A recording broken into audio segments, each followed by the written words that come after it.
Балыкчы шаарында үй бүлөлүк зомбулукка кабылып, турмуштук оор кырдаалдарга туш болгон аялдардын укугун коргоп, аларга моралдык, материалдык жана юридикалык жардам көрсөтүүчү Бактылуу эне кризистик борбору бар. Чынара Сыдыгалиева алгач Бактылуу эне коомдук фондун ачып, кайрымдуулук менен алектене баштагандан кийин үй бүлөлүк зомбулуктан жапа чеккен айымдарды көрүп, шаарыбызда кризистик борбордун болушу зарыл экендигин байкап, демилге көтөргөндүгүн айтат.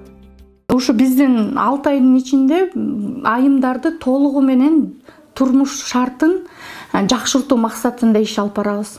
Мүмкүн болсо ушу турак жай муктаждыгын да камсыз кылалы деп аракет кылып атабыз. Мына өзүңүздөр билгендей, бизде Балыкчы шаарында Соңкөл Кичим районунда үй салынды. Анан ошо Аксай дегенде социалдык биздин шаарчабыз бар. Ошол жактагы үйлөр азыркы учурда комиссиянын негизинде каралат деп атат. Ал комиссиянын мүчөсү мен да болуп комиссия болуп иш алып барып атабыз. Ошо биздин жанагы аябай катуу оор шартта келген айымдарга ошол жактан турак жай муктаждыгына камсыз кылалы деп аракетибизди жумшап атабыз. Аталган борбордун ачылышына 1 жылга жетпеген убакыт болсо да, жардам сурап кайрылгандар аз эмес. Алардын көпчүлүгү жолдошунан түрдүү запкы чеккен балалуу айымдар. Кризистик борбордо алар 3 айдан 6 айга чейин баш калкалап, кийим-кече жана тамак-аш менен камсыз болушат. Алардын жүрүм-турумун, тамак-ашын 2 социалдык кызматкер көзөмөлдөйт. Зордук зомбулукка кабылган адамдарды, кичинекей балдарды биринчи очередь ошо кызматкерлер өз үйүндөгүдөй кабыл алып, баягы бала депрессияга түшпөсүн үчүн, аял киши депрессияга түшпөсүн үчүн биринчи эле акыбалын сурап, тамак бергенден жуунткандан баштайбыз.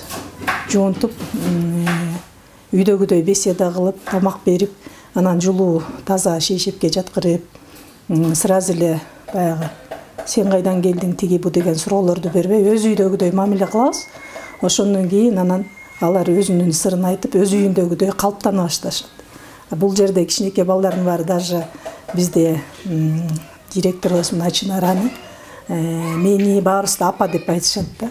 Анан ошондон улам мен өзүм сезем, баягы жүрөктөрүнө жакын сезип, үйүндөгүдөй кабыл алдык деп ойлойм. Кризистик борбордо мындан тышкары айымдарга кол өнөрчүлүк менен алектенүүгө бөлмө каралып, киреше табууга шарт түзүлгөн. Ошондой эле кыска мөөнөттүү курстарга окутуп, аларды жумуш орду менен камсыз кылууга аракеттер көрүлөт. Паспорты, балдардын туулгандыгы тууралуу күбөлүккө жокторго документ алууга жардам көрсөтүлүп, балдардын бала бакча, мектепке киргизип толук кандуу билим алышына шарт түзүүгө болгон күч-аракеттер жумшалат. Анан айтты кетирчү нерсе, бизде Балыкчы шаарында ушу местный комитет деп түзүлдү. Бул үй бүлөлүк зомбулуктан сактоо жана коргоо комитети. Ал комитеттин мүчөлөрү биздин дарыгерлер, ошондой эле ГОУдун начальниктери, соцзащита, Минюстан, адвокаттар, мэрия кызматкерлери, жарандык активисттер жана кризистик борборлордун мүчөлөрү болуп биз ушу шаардагы зомбулукту токтотуу максатында иш алып барып атабыз.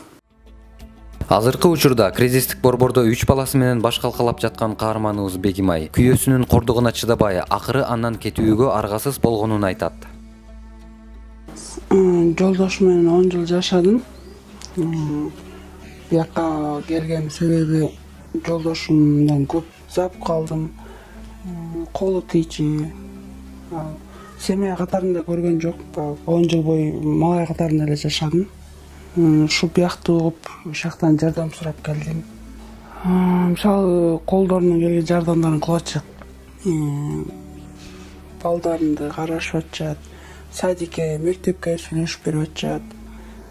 Өзүмө жумуш таап берип атышат. Ошо продуктудан эми Кудай буйруса үй алып беребиз деп атышат бизге. Ошо главный эле ошо бизге үй болсо, балдарымдын документтери бар. Өзүмдө азыр мага садикке анан мектепке жардам берип киргизгенге. Бияктын директори, соцработниги жумуш таап бергенге аракет кылып жатат. Жумуш майда чүйдөн жумуш кылып атам.